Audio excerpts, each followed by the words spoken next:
हूं आपके साथ पल्लवी राजपूत और इस बुलेटिन में आप सभी का स्वागत है। आइए रुख करते हैं खबरों का।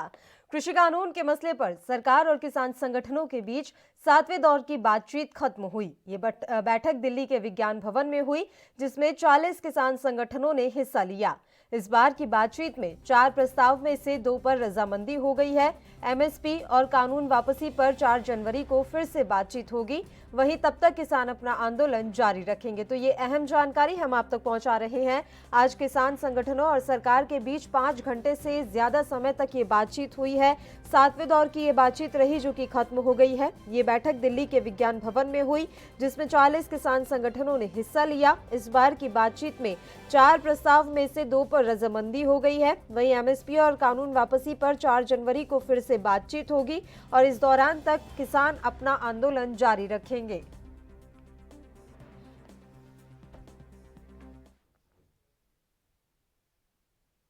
कृषि कानून को लेकर देश भर में किसानों द्वारा धरने प्रदर्शन किए जा रहे हैं। देश की कई राजनीतिक पार्टियां किसानों के समर्थन में आई और कृषि कानून को वापस लेने की मांग का समर्थन किया। राजधानी दिल्ली में यूथ कांग्रेस ने कृषि कानून को वापस लेने के लिए मशाल मार्च निकाला। मशाल मार्च में दिल्ली यूथ कांग्रेस के कार्यकर्ताओं ने कृषि कानून को काला कानून बताया है। तो ये एक अहम जानकारी हम आप तक पहुंचा रहे हैं। कृषि कानून को लेकर देश भर में किसानों द्वारा धरने प्रदर्शन किए जा रहे हैं। देश की कई राजनीतिक पार्टियां किसानों के समर्थन में आ गई है और कृषि कानून को वापस लेने की मांग का समर्थन किया है। राजधानी दिल्ली में यूथ कांग्रेस ने कृषि कानून को वापस लेने के लिए विशाल मशाल मार्च निकाला। मशाल मार्च में दिल्ली यूथ कांग्रेस के कार्यकर्ताओं ने कृषि कानून को काला कानून बताया।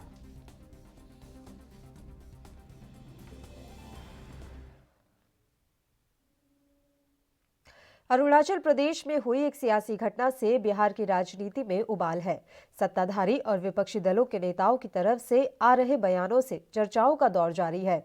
इसी कड़ी में मंगलवार को एक न्यूज चैनल से बात करते हुए आरजेडी नेता श्याम रजक ने दावा किया था कि जेडीयू के 17 विधायक हमारे संपर्क में है और कभी भी पार्टी में शामिल हो सकते हैं।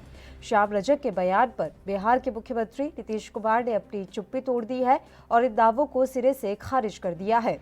बुधवार को राजधानी पटना में जलाशय का निरीक्षण करने पहुंचे मुख्यमंत्री नीतीश कुमार से जब पत्रकारों ने इस बारे में सवाल पूछा तो उन्होंने इसका खंडन किया और सिरे से खारिज कर दिया। इससे पहले जेडीयू के नेताओं ने भी श्याम रजक के बयान को नकार दिया था और उनके बयान को भ्रामक और गुमराह करने वाला बयान बताया था। तो आपको बता दें कि अरुणाचल प्रदेश में हुई एक सियासी घटना से बिहार की राजनीति में उबाल मचा हुआ है। सत्ताधारी और विपक्षी दलों की नेताओं की तरफ से आ रहे बयानों से चर्चाओं का दौर जारी है। इसी कड़ी में मंगलवार को एक न्यूज चैनल से बात करते हुए आरजेडी नेता श्याम रजक ने दावा किया था कि जेडीयू के 17 विधायक हमारे संपर्क में हैं और कभी भी पार्टी में शामिल हो सकते हैं। श्याम रजक के बयान पर बिहार के मुख्यमंत्री नीतीश कुमार ने अपनी चुप्पी तोड़ दी है और इन दावों को सिरे से खारिज कर दिया है। बुधवार को राजधानी पटना में जलाशय का निरीक्षण करने पहुंचे मुख्यमंत्री नीतीश कुमार से जब पत्रकारों ने इस बारे में सवाल पूछा तो उन्होंने इसका खंडन किया और सिरे से खारिज कर दिया। इससे पहले जेडीयू के नेताओं ने भी श्याम रजक के बयान को नकार दिया था और उनके बयान को भ्रामक और गुमराह करने वाला बताया था।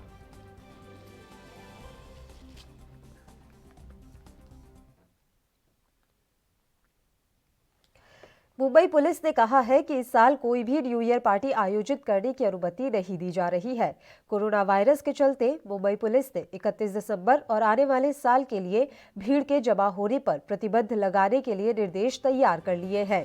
इस पर ज्यादा जानकारी देते हुए महाराष्ट्र के गृह मंत्री अनिल देशमुख ने क्या कुछ कहा, आइए आपको सुनाते हैं। ऐसा है कि आपको सभी को पता है कि अभी भी कोरोना का संकट अपने ऊपर मंडरा रहा है। अभी भी कोरोना का संक्रमण है लेकिन काफी कंट्रोल में है। लेकिन कोरोना का संकट और आगे नहीं बढ़ना चाहिए, संक्रमण नहीं बढ़ना चाहिए, उसके लिए राज्य शासन ने गाइडलाइन इश्यू की है। इस गाइडलाइन के तहत होटल है, पब है, रेस्टोरेंट है, बार है, ये 11 बजे तक खुले रहेंगे और उसके बाद ये सब एस्टेब्लिशमेंट बंद होंगे। हाँ, किसको बाहर में अपने दोस्त के यहाँ जाना है खाना खाने या दोस्त को मिलने जाना है या मार्केट में जाना है तो जा सकता है, उसके ऊपर कोई पाबंदी नहीं है। सिर्फ जो पब्लिक प्लेसेस हैं वहाँ पे 5 के ऊपर इकट्ठा आने के ऊपर पाबंदी है और मुझे यकीन है कि उसका पालन पूरे महाराष्ट्र में अच्छी तरीके से होगा। जो भी हमारे हिल स्टेशन है वहाँ भी बहुत बड़ी तादाद में लोग वहाँ पे न्यू ईयर मनाने गए। उनसे भी मेरी गुजारिश है कि जो गाइडलाइन राज्य शासन ने दी है उसका पालन करके अखिलेश सरकार में मंत्री रहे और मुलायम सिंह यादव के बेहद करीबी रहे गायत्री प्रसाद प्रजापति की मुसीबतें कम होने का नाम ही नहीं ले रही हैं। हालांकि गायत्री बलात्कार के आरोप में जेल में बंद है, लेकिन अखिलेश सरकार में गायत्री प्रजापति के पास खनन विभाग था, जिससे गायत्री ने अकूट संपदा बनाई। गायत्री के अकूट संपत्ति को संभालने के लिए गायत्री प्रजापति के बड़े बेटे अनिल प्रजापति ने नकली नाम से कई कंपनी खोल रखी थी। अनिल की इसी कंपनी में काम करने वाले मैनेजर ने अनिल के इस फर्जीवाड़े की शिकायत ईडी और लखनऊ प्रशासन से की, जिसके बाद प्रशासन ने गायत्री के बड़े बेटे अनिल को गिरफ्तार कर लिया था और आज ईडी ने छापामार की कार्रवाई की है, जिसमें जानकारी मिल रही है कि कई बड़े दस्तावेज ईडी के अधिकारियों को हाथ लगे हैं। आपको हम जानकारी दे दें कि अखिलेश सरकार में मंत्री भी रहे थे गायत्री प्रसाद प्रजापति और मुलायम सिंह यादव के हमेशा से बेहद करीबी माने जाते रहे हैं और अब गायत्री प्रसाद प्रजापति की मुसीबतें कम होने का नाम नहीं ले रही हैं। हालांकि फिलहाल गायत्री बलात्कार के आरोप में जेल में बंद है, लेकिन अखिलेश सरकार में गायत्री प्रजापति के पास खनन विभाग था, जिससे गायत्री ने अकूट संपदा बनाई। गायत्री के इस अकूट संपत्ति को संभालने के लिए गायत्री के बड़े बेटे अनिल प्रजापति ने नकली नाम से कई कंपनियां खोल रखी थी। अनिल की इसी कंपनी में काम करने वाले मैनेजर ने अनिल के इस फर्जीवाड़े की शिकायत ईडी और लखनऊ प्रशासन से की थी, जिसके बाद प्रशासन ने गायत्री के बड़े बेटे अनिल को गिरफ्तार कर लिया।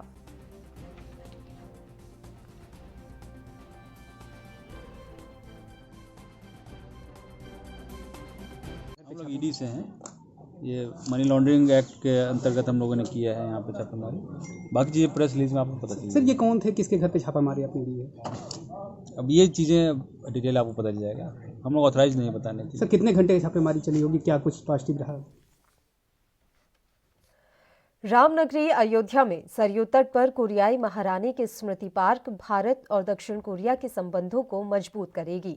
इस पार्क को भारतीय और दक्षिण कोरिया की शैली पर तैयार किया जा रहा है, जिसके लिए दक्षिण कोरिया के आर्किटेक्ट कीमती लकड़ियों के साथ अयोध्या पहुंच गए हैं। वहीं कोरियाई स्थापत्य कला का बेहतरीन नमूना प्रतिष्ठित किया जा रहा है। रानी हो और राजा सूरो का पवेलियन बनेगा। पवेलियन पूरी तरह कोरियाई शैली में ही निर्मित होगा, वहीं रानी हो का पवेलियन भारतीय शैली में होगा। तो ये जानकारी हम आप तक पहुंचा रहे हैं। रामनगरी अयोध्या में सरयू तट पर कोरियाई महारानी की स्मृति पार्क भारत और दक्षिण कोरिया के संबंधों को मजबूत करेगी। इस पार्क को भारतीय और दक्षिण कोरिया की शैली पर तैयार किया जा रहा है, जिसके लिए दक्षिण कोरिया के आर्किटेक्ट कीमती लकड़ियों के साथ अयोध्या पहुंच चुके हैं। वहीं कोरियाई स्थापत्य कला का बेहतरीन नमूना प्रतिष्ठित किया जा रहा है। रानी हो और राजा सूरो का पवेलियन बनेगा। पवेलियन पूरी तरह कोरियाई शैली में ही निर्मित किया जाएगा। वहीं जानकारी मिल रही है कि रानी हो का पवेलियन भारतीय शैली में निर्मित होगा।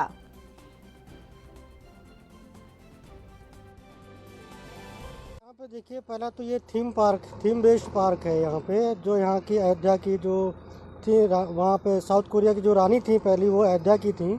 तो उनका जैसे वो यहाँ से गई थी कोरिया, तो उनका पूरा यात्रा का जो विवरण है वो यहाँ पे दर्शाया जाएगा पूरा। यहाँ पे queen pavilion, king pavilion, meditation hall, exhibition hall, pond और 2 गोल्डन एग बनेंगे यहाँ पे, जो उनको रास्ते में मिले थे। और सारे लोग जो किंग पवेलियन का काम है वो कोरियन लोग कर रहे हैं यहाँ पे, और बाकी सारा काम यहाँ पे हम लोग यूपी गवर्नमेंट के इंडियन के ही कर रहे हैं। This is memorial to the King Suro and India princesses married a long time ago, and then we will making to the this one all fixable 10 days. 10 days is totally completed in this park. Yes. After that, what making in this park? I don't know to the this asking to the your office. Yeah. How many staff? केंद्र सरकार ने income tax return यानी ITR भरने की समय सीमा बढ़ाकर 10 जनवरी कर दी है। और ये राहत जो दी गई है केंद्र सरकार की तरफ से, बड़ी राहत यहां पर दी गई है।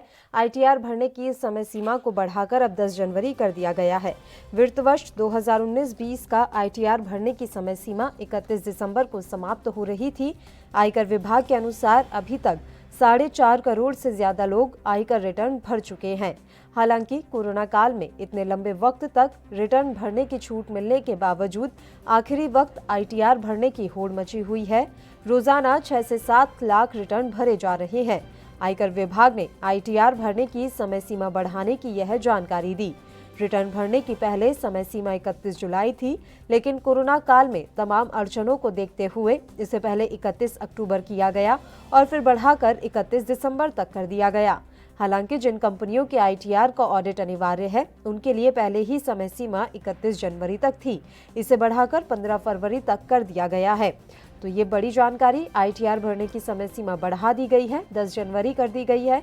वित्त वर्ष 2019-20 का आईटीआर भरने की समय सीमा 31 दिसंबर को समाप्त हो रही थी। आयकर विभाग के अनुसार अभी तक 4.5 करोड़ से ज्यादा लोग आयकर रिटर्न भर चुके हैं। हालांकि कोरोना काल में इतने लंबे वक्त तक रिटर्न भरने की छूट मिलने के बावजूद आखिरी वक्त आईटीआर भरने की होड़ मची हुई है। रोजाना 6 से 7 लाख रिटर्न भरे जा रहे हैं। आयकर विभाग ने आईटीआर भरने की समय सीमा बढ़ाने की यह जानकारी दी।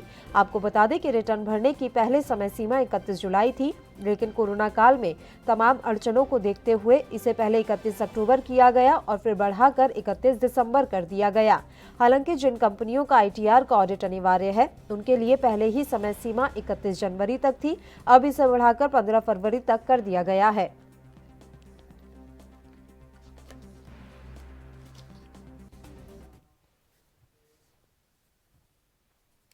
और वहीं कोरोना वायरस का नया स्ट्रेन अब हाहाकार मचा रहा है। पूरे दुनिया के साथ ही हमारे देश में भी अब कोरोना का नया स्ट्रेन मिलने के कारण इस समय चिंता बढ़ गई है। आपको जानकारी दे दें कि यूनाइटेड किंगडम से लौटे 20 यात्रियों में अब तक कोरोना वायरस का नया स्ट्रेन पाया गया है। इससे पहले बीते दिन भी देश के अलग अलग हिस्सों में ऐसे ही 6 मामले सामने आए थे। ब्रिटेन में कोरोना वायरस के नए स्ट्रेन ने हाहाकार मचाया हुआ है, जिसके बाद भारत ने यूके से आने वाली फ्लाइट पर रोक लगा दी थी। हालांकि बीते कुछ वक्त में यूके से जितने भी लोग लौटे हैं, उनकी जांच की जा रही है। जो लोग कोरोना पॉजिटिव पाए जा रहे हैं, उनकी जीनोम सीक्वेंसिंग करके कोरोना के नए स्ट्रेन का पता लगाया जा रहा है। मंगलवार को ही उत्तर प्रदेश के मेरठ में 2 साल की बच्ची में कोरोना वायरस का नया स्ट्रेन मिला था। बच्ची का परिवार ब्रिटेन से लौटा था, जिसके बाद बच्ची समेत उसके माता पिता कोरोना पॉजिटिव पाए गए थे। हालांकि नया स्ट्रेन सिर्फ 2 साल की बच्ची में ही मिला है। उसके माता पिता नए स्ट्रेन से संक्रमित नहीं है। यूनाइटेड किंगडम से लौटे 20 यात्रियों में अब तक कोरोना वायरस का स्ट्रेन पाया गया है। तो भारत में भी कोरोना वायरस का नया स्ट्रेन अब पांव पसारता हुआ दिखाई दे रहा है। ब्रिटेन के साथ हमारे देश में भी कोरोना वायरस के नए स्ट्रेन ने हाहाकार मचाया हुआ है।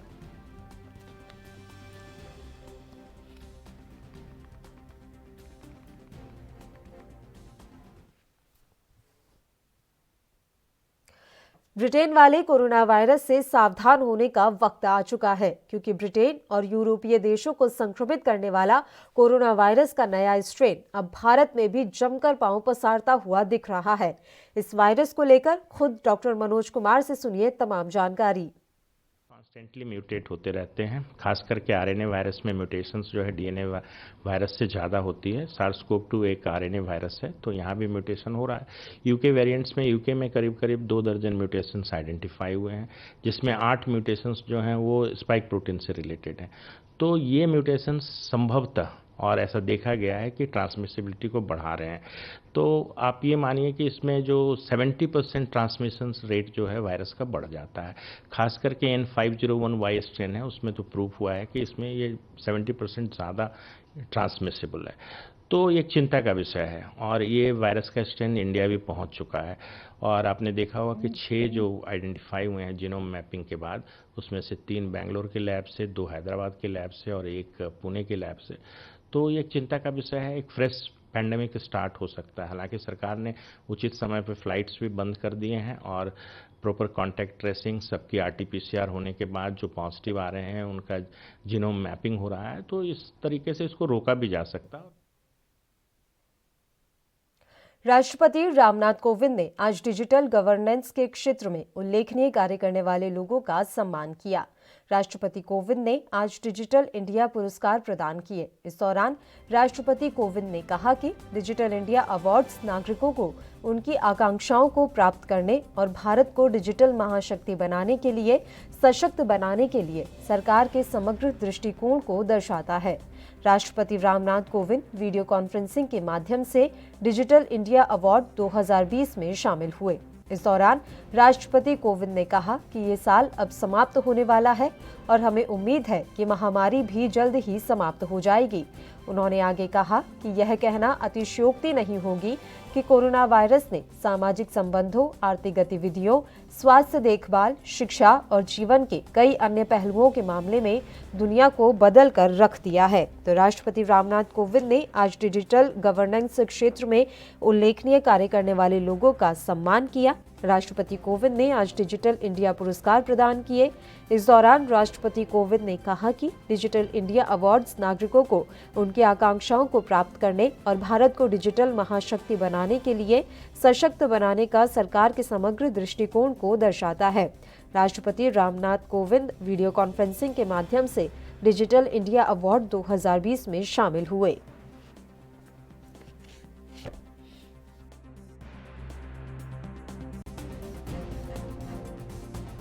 Of the 6th Digital India Awards ceremony. The awards have been instituted to honor exemplary initiatives undertaken by government entities in promoting digital governance. The Digital India Awards reflect the overall vision of the government to empower citizens to achieve their aspirations and make India a digital superpower. The year 2020 has been the year of COVID-19. The year is about to end now, and let us hope the pandemic will also end soon. It will not be an overstatement to say that the coronavirus has changed the world in terms of social relations, economic activities, healthcare, education, and several other aspects. Bulletin में खबरों का सिलसिला लगातार यूं ही जारी रहेगा। फिलहाल एक छोटे से ब्रेक के लिए हम यहां रुक रहे हैं, फौरन हाजिर होंगे।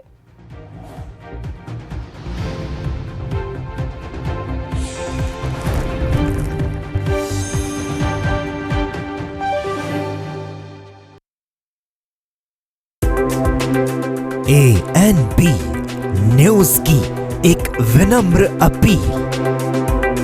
नए साल के उल्लास में दूसरों का भी रखें ख्याल। शराब पीकर वाहन ना चलाएं। पिकनिक स्पॉट्स पर तेज लाउड स्पीकर ना बजाएं। खुश रहें और दूसरों को भी खुशियां बांटें। इस अपील के साथ आप सभी को ANP न्यूज की ओर से नए साल की हार्दिक शुभकामनाएं।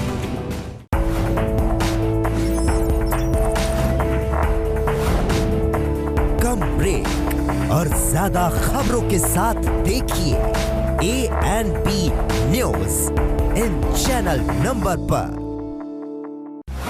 तमाम खट्टी मीठी भूली बिसरी यादों के साथ अतीत का हिस्सा बनने से चंद कदम दूर है, और जब पुराना जाएगा तो नया आएगा।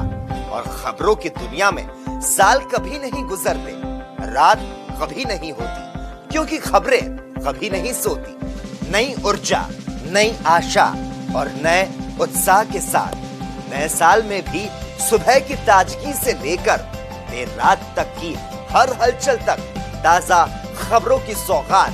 क्योंकि खबरें तो हर कोई दिखाता है, लेकिन खबरों का निचोड़ दिखाता है ANP न्यूज।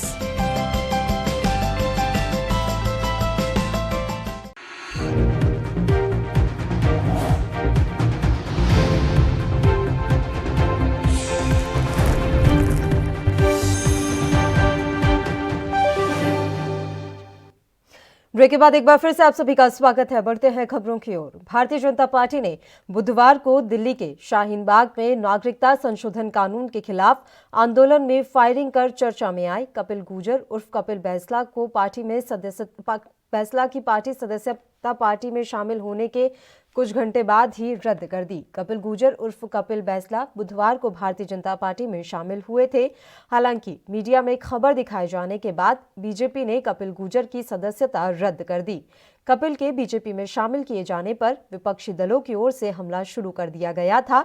सदस्यता रद्द किए जाने को लेकर बीजेपी के महानगर अध्यक्ष संजीव शर्मा का कहना है कि उनके संज्ञान में कपिल गुर्जर द्वारा शाहीन बाग में गोली चलाने वाला प्रकरण नहीं था।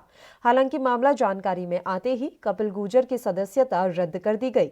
सूत्रों के हवाले से खबर है कि शाहीन बाग में गोली चलाने वाले कपिल गुर्जर को केंद्रीय बीजेपी नेतृत्व की फटकार के बाद पार्टी से निकाला गया। साथ ही इस संबंध में प्रदेश बीजेपी और गाजियाबाद बीजेपी जिला अध्यक्ष से जवाब मांगा गया है। जिला अध्यक्ष का कहना है कि मुझे कपिल गुर्जर के बारे में जानकारी नहीं थी, गलती से उन्हें पार्टी में शामिल कराया गया था, तो ये बड़ी चूक बीजेपी से हुई है जिसका खामियाजा अब उन्हें भुगतना पड़ सकता है। जानकारी मिल रही है कि कपिल गुर्जर उर्फ कपिल बैसला की पार्टी सदस्यता पार्टी में शामिल होने के कुछ घंटे बाद ही रद्द कर दी गई। कपिल गुर्जर उर्फ कपिल बैसला बुधवार को भारतीय जनता पार्टी में शामिल हुए थे। हालांकि मीडिया में खबर दिखाए जाने के बाद बीजेपी ने कपिल गुर्जर की सदस्यता रद्द कर दी। कपिल के बीजेपी में शामिल किए जाने पर विपक्षी दलों की ओर से हमला शुरू कर दिया गया था। सदस्यता रद्द किए जाने को लेकर बीजेपी के महानगर अध्यक्ष संजीव शर्मा का कहना है कि उनके संज्ञान में कपिल गुर्जर द्वारा शाहीन बाग में गोली चलाने वाला प्रकरण नहीं था।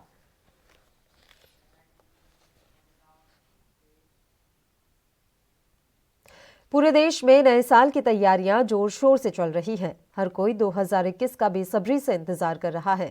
इस बीच रांची में भी नए साल को लेकर होटल्स द्वारा तैयारियां शुरू कर दी गई। हालांकि केंद्र सरकार ने नए साल की पार्टियों पर राज्य सरकारों को निगरानी रखने के लिए कड़े निर्देश दिए हैं, लेकिन लोग कोरोना की गाइडलाइन को ध्यान में रखते हुए सारी तैयारियां कर रहे हैं। होटल प्रबंधन का कहना है कि हर साल की तरह तो नहीं, लेकिन केंद्र और राज्य सरकार द्वारा जारी नियमों का पालन करते हुए हम पार्टी का आयोजन करेंगे। साथ ही होटल प्रबंधन ने कहा कि हम ना तो डीजे लगाएंगे, ना ही डांस पार्टी का आयोजन करेंगे। हमने गजल का कार्यक्रम रखा है। साथ ही म्यूजिक को लेकर होटल प्रबंधन का कहना है कि हम लाउड म्यूजिक न रखकर सॉफ्ट म्यूजिक का ही इस्तेमाल करेंगे।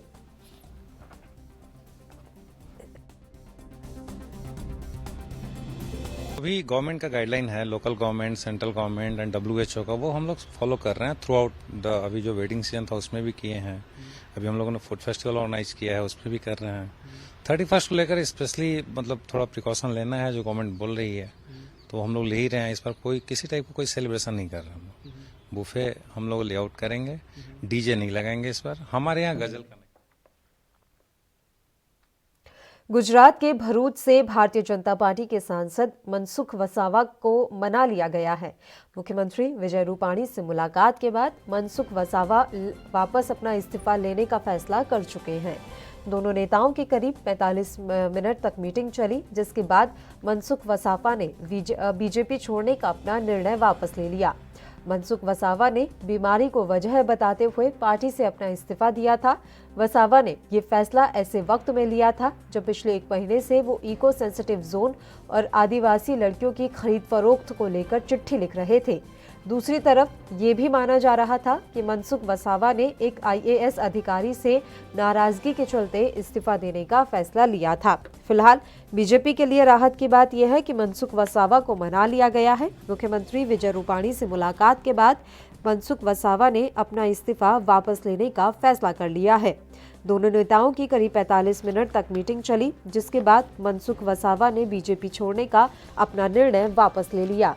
मनसुख वसावा ने बीमारी को वजह बताते हुए पार्टी से अपना इस्तीफा दिया था। वसावा ने ये फैसला ऐसे वक्त में लिया था जब पिछले 1 महीने से वो इको सेंसिटिव जोन और आदिवासी लड़कियों की खरीद फरोख्त को लेकर लगातार पत्र लिख रहे थे। दूसरी तरफ ये भी माना जा रहा था कि मनसुख वसावा ने एक IAS अधिकारी से नाराजगी के चलते इस्तीफा देने का फैसला किया था।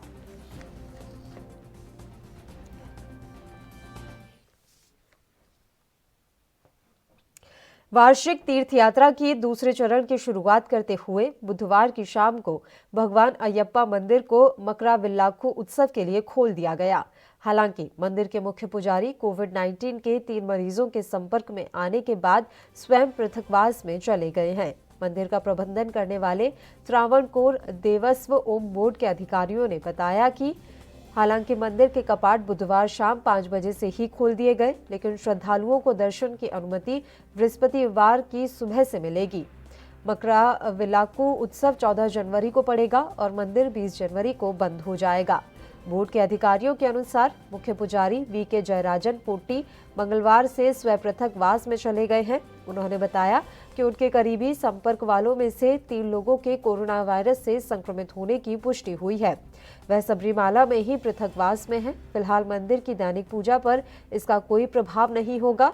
मंदिर की परंपरा के अनुसार मुख्य पुजारी मंदिर का प्रभार संभालने से 1 साल बाद ही पहाड़ी से नीचे उतर सकते हैं, तो अभी वे पृथकवास में हैं। वार्षिक तीर्थ यात्रा के दूसरे चरण की शुरुआत करते हुए बुधवार की शाम को भगवान अयप्पा मंदिर को मकराविल्लाक्कू उत्सव के लिए खोल दिया गया है। हालांकि मंदिर के मुख्य पुजारी कोविड-19 के 3 मरीजों के संपर्क में आने के बाद स्वयं पृथकवास में चले गए हैं। मंदिर का प्रबंधन करने वाले त्रावणकोर देवस्व ओम बोर्ड के अधिकारियों ने बताया कि हालांकि मंदिर के कपाट बुधवार शाम 5 बजे से ही खोल दिए गए, लेकिन श्रद्धालुओं को दर्शन करने की अनुमति बृहस्पतिवार की सुबह से मिलेगी। मकराविल्लाक्कू उत्सव 14 जनवरी को पड़ेगा और मंदिर 20 जनवरी को बंद हो जाएगा।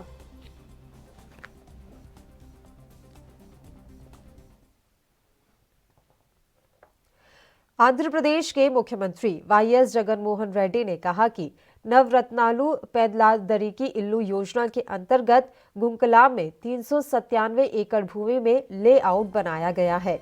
इस भूमि का 12,301 लोगों को लाभ मिलेगा। इस जमीन पर 6 ब्लॉक बनाए जाएंगे। इसकी जो लागत है वो 4.5 करोड़ रुपए रहने वाली है। उन्होंने कहा कि विजयनगरम जिले में आर्थिक पिछड़ों में जमीन के पट्टे वितरित करने को लेकर 1164 लेआउट बनाए गए हैं। डिप्टी सीएम एवं मंत्री पुष्पा श्रीवाणी ने कहा कि योजना के अंतर्गत लगभग 30 लाख मकानों के लिए जमीन के पट्टे दिए जा रहे हैं। इस तरह का कार्य इससे पहले की सरकार ने नहीं किया है। यह केवल सीएम के कारगर कदमों के चलते ही पूरा हो पा रहा है। तो वाईएस जगनमोहन रेड्डी ने एक बड़ा फैसला लेते हुए एक योजना के अंतर्गत गुंकलाम में 397 एकड़ भूमि में लेआउट बनाया है। इस भूमि का 12,301 लोगों को लाभ मिलेगा। इस जमीन पर 6 ब्लॉक बनाए जाएंगे। इसकी लागत 4.5 करोड़ रुपए होगी। उन्होंने कहा कि विजयनगरम जिले में आर्थिक पिछड़ों में जमीन के पट्टे वितरित करने को लेकर 1164 लेआउट बनाए गए हैं। डिप्टी सीएम और मंत्री पुष्पा श्रीवाणी ने कहा कि योजना के अंतर्गत लगभग 30 लाख मकानों के लिए जमीन के पट्टे दिए जा रहे हैं।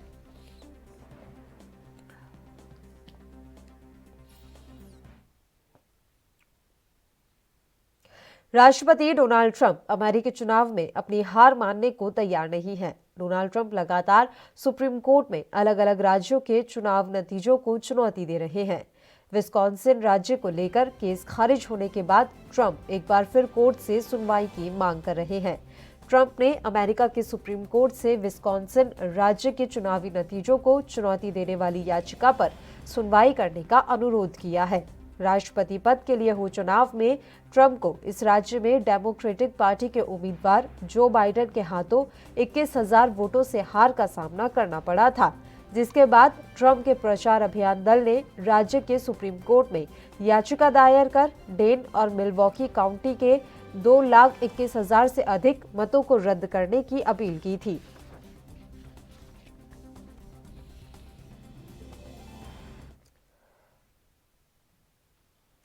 अब खबर उत्तर प्रदेश के मथुरा से है, जहां मथुरा के थाना रिफाइनरी पुलिस ने हनी ट्रैप गिरोह के 4 सदस्यों को गिरफ्तार किया है। झूठे मुकदमे में फंसाकर पैसा हड़पने वाले 4 अंतर्राज्यीय हनी ट्रैप गिरोह के 4 लोगों को थाना रिफाइनरी पुलिस ने गिरफ्तार किया है। यह लोग महिला मित्र की सहायता से पैसे वाले लोगों को फोन कराकर अपने पास बुलाते थे, उसे फंसाकर धमकाकर मोटी रकम ऐंठने का काम करते थे। पुलिस ने पकड़े हुए आरोपियों से 6 मोबाइल, 2 कार और 15,000 रुपए बरामद किए हैं। पुलिस ने कार्रवाई करते हुए चारों आरोपियों को जेल भेज दिया है।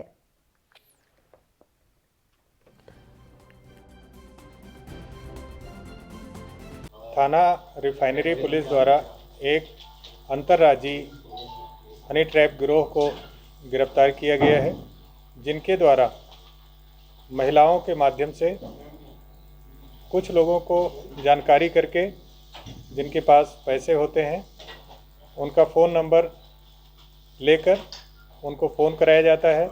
बाद में वीडियो कॉलिंग भी कराई जाती है तथा फ्रेंडशिप के बहाने उन महिलाओं को उन व्यक्तियों के साथ भेजकर और उनको अपने झांसे में लेकर उनसे भारी रकम की वसूली की जाती है।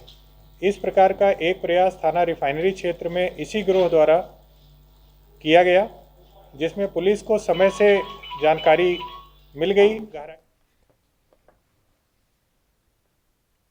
हरियाणा में स्थानीय निकाय चुनाव के परिणाम आ गए हैं। इन चुनावों में निर्दलीय उम्मीदवारों का बोलबाला देखने को मिला है।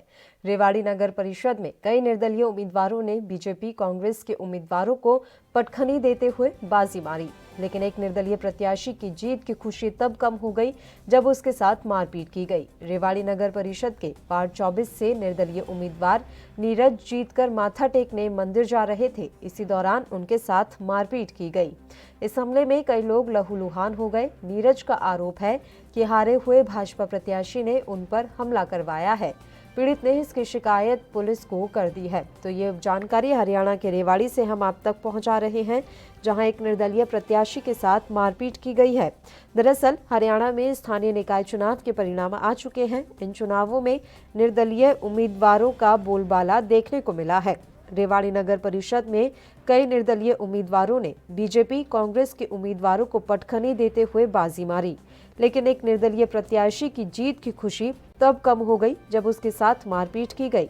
रेवाड़ी नगर परिषद के वार्ड 24 से निर्दलीय उम्मीदवार नीरज जीतकर माथा टेकने मंदिर जा रहे थे। इसी दौरान उनके साथ मारपीट कर दी गई। इस हमले में कई लोग लहूलुहान हो गए। नीरज का आरोप है कि हारे हुए भाजपा प्रत्याशी ने उन पर हमला करवाया है। पीड़ित ने इसकी शिकायत पुलिस को कर दी है।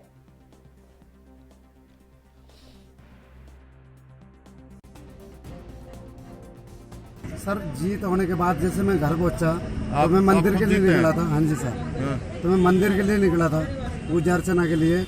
तो मौके पे ये बंदे कुछ लोग आए थे, आपस की क्या रंजिश थी तो नहीं जानता मैं। जो दुर्गा प्रसाद जो जीत एक हारा उम्मीदवार है, वो कौन सी पार्टी का? वो बीजेपी पार्टी से चुनाव लड़ा था और उनके ही कहने पे इशारे पे जो एक काम हुआ है, उन्हीं के कहने पे इशारे पे हुआ है। सोशल मीडिया के जमाने में अपने अकाउंट से फोटो तो सभी शेयर करते हैं, लेकिन ये मामला काफी गंभीर है। मामला उत्तर प्रदेश के बदायूं का है, जहां फेसबुक पर एक फोटो पोस्ट की गई जिसमें 2 साल के बच्चे के हाथ में पिस्तौल नजर आ रही है। फोटो टिंकू ठाकुर के फेसबुक अकाउंट से शेयर की गई है और जैसा कि आप तस्वीरों में भी देख सकते हैं, एक छोटा सा बच्चा अपने हाथ में पिस्तौल लेकर खड़ा हुआ है, जिसकी ये फोटो शेयर की गई है। फिलहाल इस पोस्ट को देखने के बाद पुलिस भी हरकत में आई है और इस मसले पर कार्रवाई करना शुरू कर दिया है। हालांकि सोशल मीडिया का ये ज़माना है और अपने अकाउंट से फ़ोटो सभी शेयर करते हैं, लेकिन इस तरह की फ़ोटो शेयर करना वाकई में काफ़ी गंभीर मामला है। ये उत्तर प्रदेश के बदायूं का मामला है, जहां फेसबुक पर एक शख्स ने फ़ोटो पोस्ट की है जिसमें एक छोटे से बच्चे के हाथ में पिस्तौल नज़र आ रही है। फोटो टिंकू ठाकुर नामक एक शख्स के फेसबुक अकाउंट से शेयर की गई है और अब ये फोटो इतनी ज्यादा वायरल हो रही है कि वहां के स्थानीय पुलिस प्रशासन को भी इसकी जानकारी लग चुकी है और इस मामले में अब आगे की कार्रवाई की जा रही है।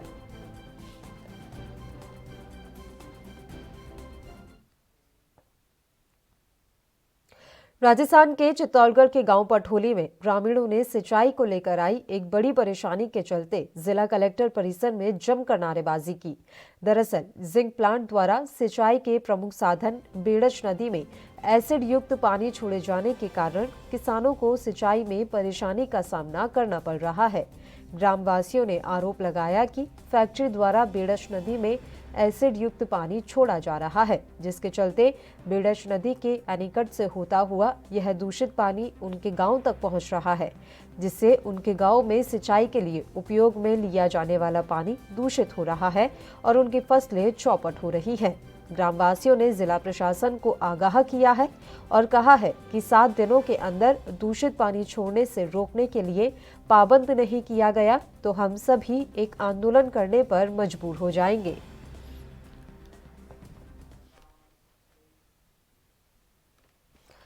बुलेटिन में फिलहाल वक्त हो चला है एक छोटे से ब्रेक का। ब्रेक के उस पार खबरों का सिलसिला लगातार यूं ही जारी रहेगा। आप देखते रहिए एएनबी न्यूज।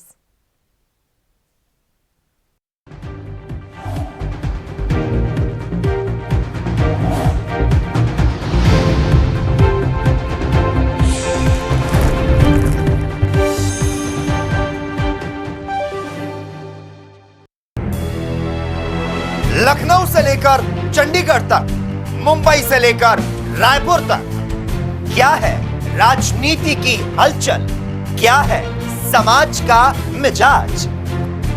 राजधानी लाइव, हमारी नजर, आपका फैसला, हर रोज सुबह 8 बजे सिर्फ एएनबी न्यूज पर। एएनबी न्यूज की एक विनम्र अपील, नए साल के उल्लास में दूसरों का भी रखें ख्याल। शराब पीकर वाहन ना चलाएं। पिकनिक स्पॉट्स पर तेज लाउड स्पीकर ना बजाएं।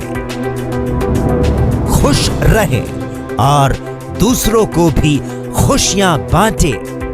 इस अपील के साथ आप सभी को एएनबी न्यूज की ओर से नए साल की हार्दिक शुभकामनाएं।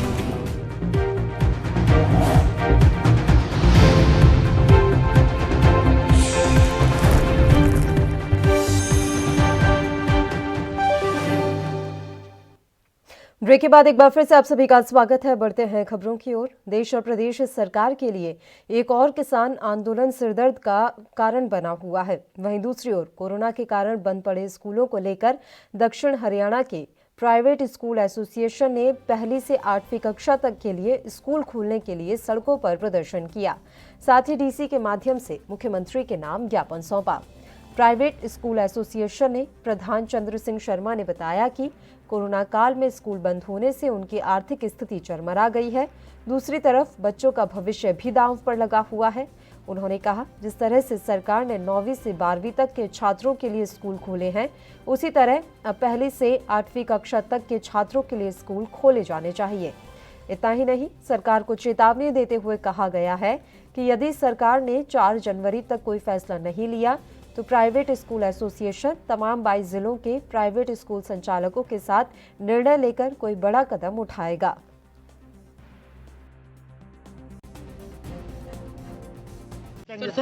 मैं Chandrasen Sharma, Ballabhgarh private school association का प्रधान, आपके चैनलों के, आपके सभी मीडिया के माध्यम से ये कहना चाहता हूँ कि आज डीसी साहब के माध्यम से शिक्षा मंत्री और मुख्यमंत्री जी के नाम हमने अपना ज्ञापन दिया है और उस ज्ञापन में सरकार से हमने ये अर्ज की है कि 1ली क्लास से 8वीं क्लास तक के भी स्कूल खोले जाएं।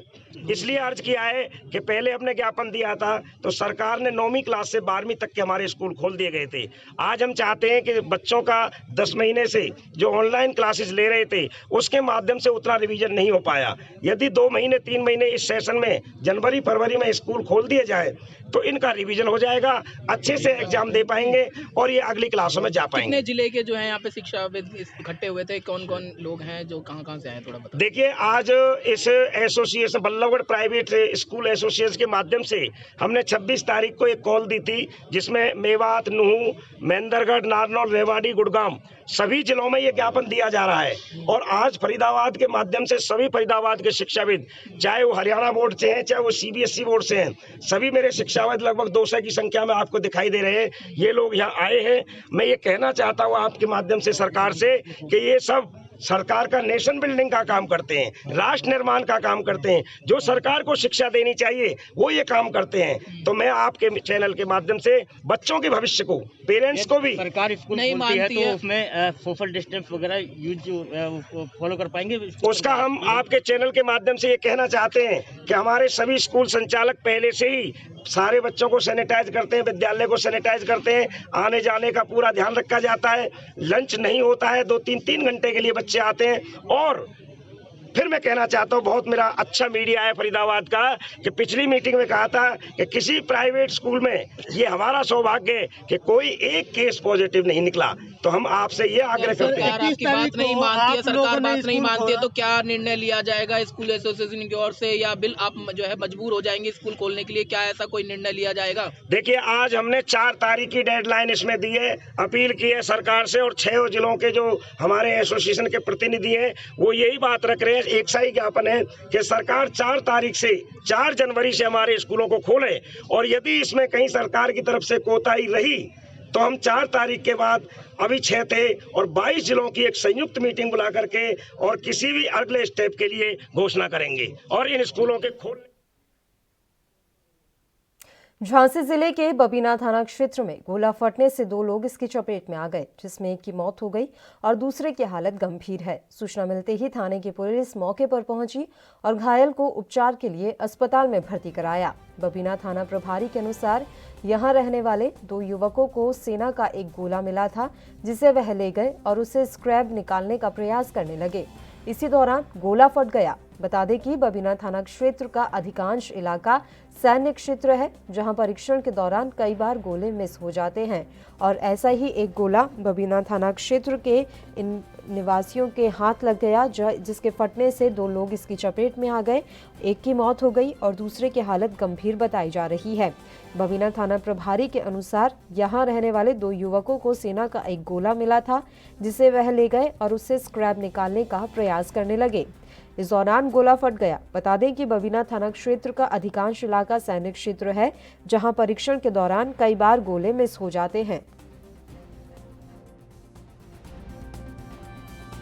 दिनांक 30/12/2020 को दोपहर में करीब 2:30 बजे के आसपास सूचना मिली थी कि थाना बबीना के ग्राम हरपालपुर में एक ब्लास्ट हो गया है, जिसमें राजेश और राम जी नामक व्यक्ति घायल हो गए हैं। पुलिस द्वारा मौके पर पहुंच करके जांच की गई तो यह तथ्य प्रकाश में आया कि ग्राम हरपालपुर से ही लगा हुआ आर्मी का फायरिंग बट है, जहां इनके द्वारा प्रैक्टिस की जाती है। राजेश और राम जी नामक व्यक्ति फायरिंग बट में जा करके तांबा बीन रहे थे, जहां से इनके हाथ में एक मिस गोला लगा था, जिसको ला करके ये फायरिंग बट से बाहर निकल के और ग्राम से भी दूर इसको खोलने का प्रयास कर रहे थे, जिसमें ये गोला फट गया है, जिसमें राजेश नामक व्यक्ति की डेथ हो गई है और राम जी नामक व्यक्ति घायल हैं, जिनको उपचार के लिए जिला अस्पताल भेज दिया गया है। और जो घायल हैं जिनकी डेथ हो गई है उनका पंचायत। केंद्र सरकार की ओर से जारी किसानों के लिए कानून पारित होने के बाद से ही सियासत गरमाई हुई है। राजनीति पार्टियों के नेता एक दूसरे पर बयानों से वार कर रहे हैं। इसी बीच दिल्ली में धरने में बैठे रवनीत सिंह बिट्टू की तरफ से बीजेपी पर तीखे सवाल दागे गए। साथ ही बीजेपी पर हो रहे हमलों की जिम्मेदारी भी ली, जिसके बाद बीजेपी कार्यकर्ता भड़के और फरीदकोट में रवनीत सिंह बिट्टू का पुतला फूंका गया। युवा मोर्चा के प्रधान गौरव कक्कड़ और बीजेपी फरीदकोट के जिला प्रधान विजय छाबड़ा ने कहा कि रवनीत बिट्टू लगातार ही बीजेपी के खिलाफ गलत बयानबाजी कर रहे हैं। साथ ही उन्होंने ये भी कहा कि जो भी बीजेपी पर हमले पंजाब में हो रहे हैं, उनकी जिम्मेदारी बिट्टू ले रहे हैं। आए दिन वह बयान देकर पंजाब का माहौल खराब करना चाहते हैं। ਅੱਜ ਭਾਰਤੀ ਜਨਤਾ ਪਾਰਟੀ ਯੁਵਾ ਮੋਰਚਾ ਵੱਲੋਂ ਸਮੁੱਚੇ ਪੰਜਾਬ ਵਿੱਚ ਜੋ ਕਾਂਗਰਸੀ ਐਮਪੀ ਰਵਨੀਤ ਸਿੰਘ ਬਿੱਟੂ ਉਸ ਦਾ ਪੁਤਲੇ ਫੂਕ ਕੇ ਪਿੱਟ ਸਿਆਪਾ ਕੀਤਾ ਗਿਆ ਕਿ ਪਿਛਲੇ ਦਿਨੀ ਬਿੱਟੂ ਨੇ ਜੋ ਭਾਰਤੀ ਜਨਤਾ ਪਾਰਟੀ ਤੇ ਹਮਲੇ ਹੋ ਰਿਹਾ ਉਸ ਦੀ ਜ਼ਿੰਮੇਵਾਰੀ ਲਈ ਸੀ ਤੇ ਹੁਣ ਤਾਂ ਉਹਨੇ ਹੱਦ ਹੀ ਲਾਤੀ, ਕਹਿੰਦਾ ਅਸੀਂ ਲਾਸ਼ਾਂ ਵਿਛਾ ਦਾਂਗੇ। ਕਾਂਗਰਸ ਸਰਕਾਰ ਹੈ ਜਿਹੜੀ ਹਿੰਦੂ ਸਿੱਖ ਨੂੰ ਲੜਾ ਰਹੀ ਆ ਅਤੇ ਕਿਸਾਨ ਭਰਾ ਜੋ ਸਾਡੇ ਸ਼ਾਂਤਮਈ ਪ੍ਰਦਰਸ਼ਨ ਕਰ ਰਹੇ ਆ ਉਹਨਾਂ ਨੂੰ ਉਕਸਾ ਕੇ ਸਾਡੇ ਨਾਲ ਲੜਾ ਰਹੀ ਹੈ। ਇਸ ਲਈ ਅੱਜ ਅਸੀਂ ਉਹਦਾ ਪਿੱਟ ਸਿਆਪਾ ਕਰ दिल्ली बॉर्डर पर किसान आंदोलन में शामिल किसान शहीद हो रहे हैं, जबकि देश के शासक राज कर रहे हैं। ये कहना है अकाली दल के जिला प्रधान गुरबचन सिंह बब्बेहाली का। बटाला में करवाए गए एक समारोह में शामिल होने के लिए पहुंचे अकाली नेता बब्बेहाली ने कहा कि केंद्र और देश के प्रधानमंत्री नरेंद्र मोदी को चाहिए कि किसान विरोधी इन कानूनों को वापस ले और किसानों की मांग को स्वीकार किया जाए।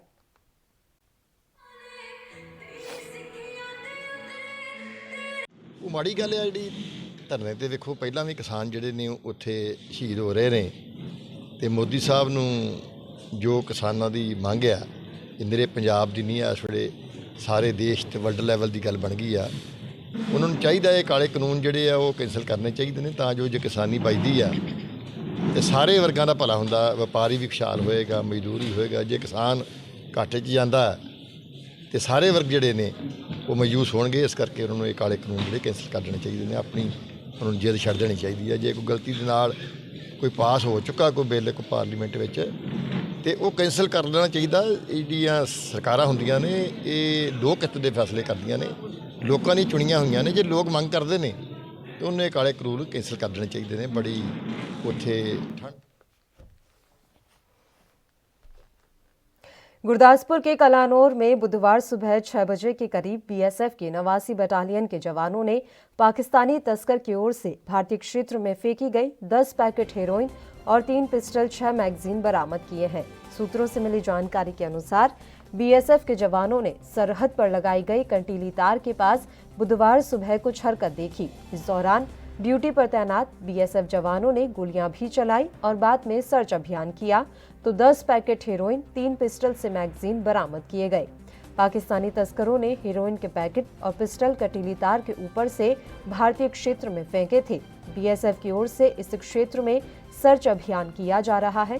बताया जाता है कि इस क्षेत्र में पिछले दिनों पाकिस्तानी ड्रोन को भी देखा गया था।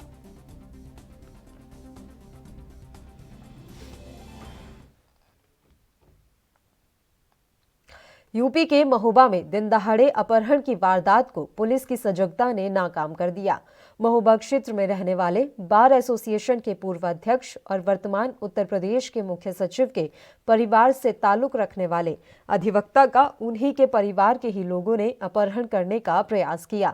इस दौरान वन वे में लगी ट्रैफिक पुलिस के सिपाही की सजगता और साहस से अपहरण की कोशिश नाकाम हो गई। पुलिस ने एक आरोपी को गिरफ्तार किया है और घटना में इस्तेमाल गाड़ी को भी कब्जे में लेकर मामले की जांच शुरू कर दी है। मैंने रुकवाने की कोशिश की, वो मुझको धक्का दे के भाई गाड़ी चल रही, धक्का दे चली गई। मैंने अपने गार्ड को आवाज़ लगाई, गार्ड नहीं सुना, मैं दौड़ के गया, आगे जाम में लग गया तो उसमें 2-3 गाड़ियाँ आ गई। गाड़ी वाले को मार दिया उसने, ई रिक्शा वाले को। फिर मैंने इनको जो है ड्राइवर को रुका, मैंने कहा गाड़ी रोक लो। चौकी में एक सिपाही दिखा, मैंने उसको बुलाया चौकी वाले सिपाही को, तो उसने आके मदद की और बाकी पब्लिक तो खड़ी है, फोटो बना रहे, कोई पकड़ नहीं रहा। आपने कैसे बहादुरी दिखाते हुए पकड़ा है? कितने लोग भाई मैं पकड़ के लेके जा रहे हैं? इसमें एक वकील साहब को पता चला है कि वकील साहब को वो कह रहे थे बचाओ बचाओ, वकील साहब हल्ला मारे हैं और उसमें 4-5 लोग आदमी थे। अब मैं रुकवाने के चक्कर में ये नहीं देख पाया कौन किधर को गया और जब एक मिल गया है। अच्छा, गाड़ी हिरासत में ले ली है? हाँ, गाड़ी हिरासत में चौकी में खड़ी है और एक ड्राइवर चालक भी मिल गया है। क्या शुभ नाम क्या लिखते हैं? ज्ञान सिंह। मैं जो हूँ मैं अपनी पत्नी को सरस्वती बालिका विद्या मंदिर में अध्यापका हूँ, उनको छोड़ करके जैसे ही मैं जो यहाँ से अपना रामकथा मार्ग से आया तो एक स्कॉर्पियो जिसमें पीछे जो है अखबार लगा था और टेपिंग थी पीछे नंबर में, तो मुझे शक हुआ कि ये गाड़ी जो है टेपिंग क्यों हो पीछे। जैसे ही मैं वहाँ शारदा मैया की जो गली, मतलब वो अंदर को है गली और जीजीआईसी के थोड़ा आगे कमलेश गुप्ता के मकान के पास आया। कमलेश गुप्ता के मकान के पास उन्होंने जो है एकदम से मुझे मेरी गाड़ी में बगल से लगा के टक्कर मार दी। आशीष तिवारी, नंद किशोर तिवारी, बाप का नाम अशोक कुमार तिवारी जो कि रायकोट मंदिर में रहता है वो, तथा एक जो है कमलेश बमरारा का है उसका लड़का, और एक महेंद्र पुत्र फूल सिंह, और जो है एक यहाँ का लौकुश करके है रायकोट में वहाँ रहता है। ये सभी लोग और ड्राइवरी जो कर रहा था ये सब लोग अपने मुंह में वो लगाए थे। ड्राइवरी भी जब उसको वो भी अपना मुंह में मफलर वफलर बांधे हुए था, जैसे ही वहाँ से मेरी गाड़ी पटक के मुझे मार के गिरा दिया। मैं वहाँ से फिर चिल्लाया बचाओ बचाओ बचाओ। काफ़ी पब्लिक के लोग इकट्ठे हो गए, उन्होंने घेर। एक वकील साहब हैं श्री राजकिशोर तिवारी, वो अपनी पत्नी को स्कूल में छोड़ करके वापस आ रहे थे मोटरसाइकिल से। उसी दौरान एक स्कॉर्पियो गाड़ी थी, उसमें 4-5 लड़के सवार थे। उन्होंने इनको ओवरटेक करके इनको ज़बरदस्ती गाड़ी में बैठा करके वो लोग भागने लगे। पुलिस की मुस्तैदी से हमारी जहाँ कई जगह पर नाकाबंदी और बैरियर्स रहते हैं, सुबह चेकिंग कराते हैं हम लोग, उसी दौरान ये गाड़ी पकड़ ली गई और इसमें बैठा हुआ ड्राइवर भी पकड़ लिया गया और पकड़ करके गाड़ी को कब्जे में ले लिया गया है। उस व्यक्ति को हिरासत में ले लिया गया है। 3-4 लड़के भाग गए हैं और इसमें अभियोग पंजीकृत करा के।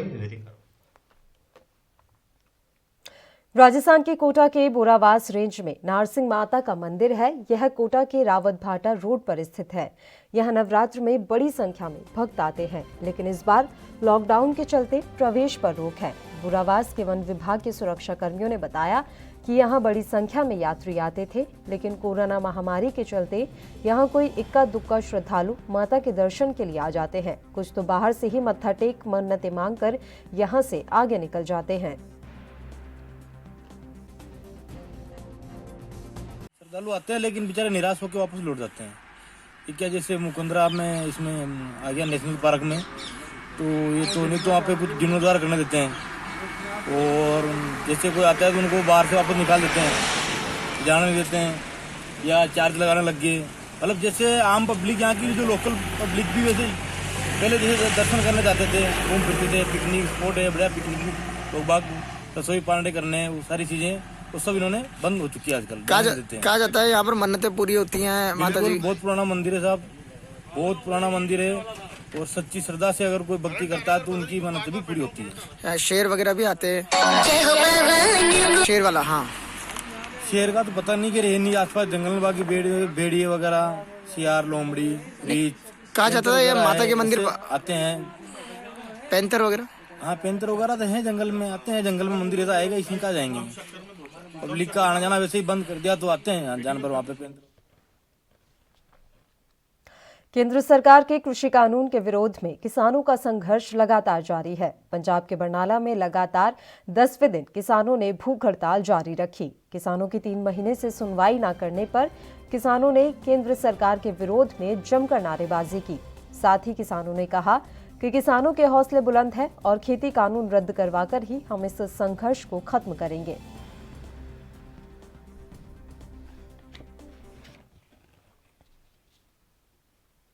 यूपी के सिद्धार्थनगर में यूनियन बैंक पर स्वयं समूह की महिलाओं ने ताला जड़ दिया। महिलाओं का कहना है कि यूनियन बैंक के शाखा प्रबंधक महिलाओं का सीसीएल का खाता खोलने में आनाकानी करते हैं और बैंक का चक्कर लगवाते हैं। इसी को लेकर महिलाएं आज बैंक का घेराव करने पहुंची, जैसा कि आप तस्वीरों में भी देख सकते हैं।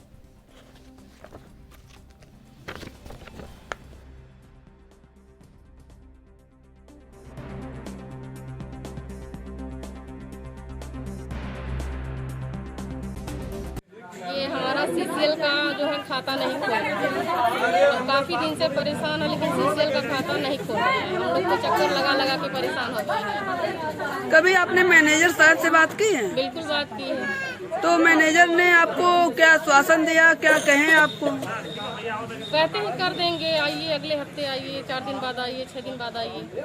4 बजे आओ, 5 बजे आओ, 3 बजे आओ। तो आप सब क्या चाहती हैं? हम कुछ नहीं चाहते, यही चाहते हैं कि हमारे जो 9 समूह है हमारे ग्राम संगठन में, तो इनका खाता खोल दिया जाए। देखिए कि उनका जो कहना है वो उचित है, उसमें कोरोना काल का भी कुछ कारण है और यथाशीघ्र उनका काम जो है वो कर दिया जाएगा। मान के चलिए कि 10 से 15 जनवरी तक जो है जो भी पेंडिंग फाइल्स हैं वो क्लियर हो। उनका ये भी कहना है सर कि 9 महीने से चक्कर लगाते हैं यूनियन बैंक का, लेकिन होता नहीं है काम। नहीं, ऐसा कुछ भी 9 महीने, अभी जो 9 महीना अगर बोलेगा तो वो कोरोना काल है, जिसमें अगर उन्होंने चक्कर भी लगाया होगा तो मुझे पता नहीं है, लेकिन वो समय के कारण ऐसा नहीं है। और ये सब बता रहे हैं कि समय देने के बावजूद भी 4 से 6 तब भी काम नहीं होता है और लौटना पड़ता है यहाँ से घर। नहीं, ऐसा उत्तर प्रदेश में समस्याओं के जल्द निपटारे के लिए मुख्यमंत्री पोर्टल पर जन सुनवाई की जाती है। इससे लोगों की समस्याओं का समाधान भी हो रहा है।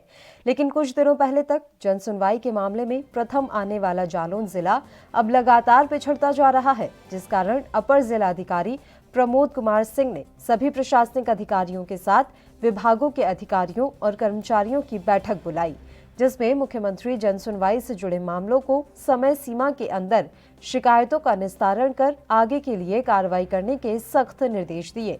आपको बता दें कि उरई के विकास भवन सभागार में एटीएम प्रमिल कुमार सिंह और सीडीओ प्रशांत कुमार की मौजूदगी में बैठक का आयोजन किया गया। मुख्यमंत्री जन सुनवाई रैंकिंग में इस बार जालौन को 21वीं रैंक मिली है। विभागों द्वारा शिकायतों का समय पर निस्तारण न होने से जनपद रैंकिंग में नीचे की तरफ खिसक रहा है।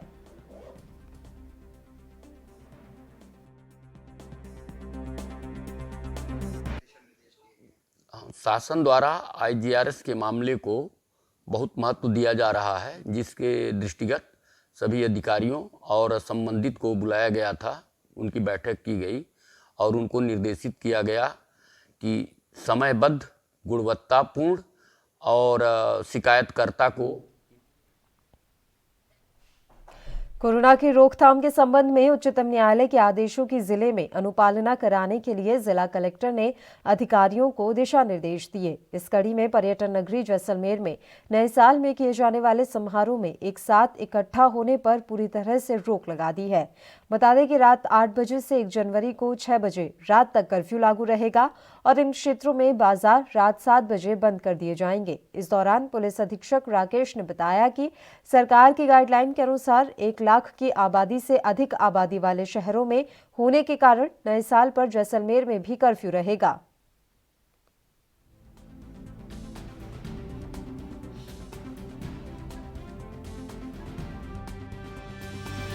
राज्य सरकार के कोरोना को देखते हुए इस बार विशेष रूप से निर्देश दिया गया है कि नगरीय क्षेत्रों में 31 तारीख की शाम से लेके और 1 तारीख को सुबह तक कर्फ्यू रहेगा, तो उसकी पालना अपने यहाँ पर भी करनी है। जैसलमेर मुख्यालय पर कर्फ्यू की स्थिति रहेगी। यहाँ पर 2 अपने ग्रामीण क्षेत्र हैं जहाँ पर लोग विशेष रूप से रिसोर्ट्स वगैरह में नए साल मनाने जाते हैं, सम और खुड़ी। तो मेरा आपके माध्यम से सभी से अपील है कि कोरोना गाइडलाइन की पालना करते हुए नए साल का स्वागत करें। शहर में रहने वाले लोग कर्फ्यू की पालना करें और घरों में ही रहें।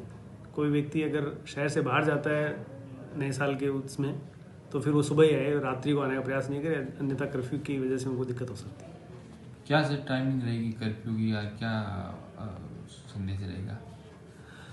ये टाइमिंग। और इसी के साथ इस बुलेटिन में फिलहाल के लिए इतना ही। मुझे दीजिए इजाजत। देश प्रदेश की तमाम ताज़ा और अहम खबरों के लिए आप देखते रहिए ANB न्यूज़। नमस्कार।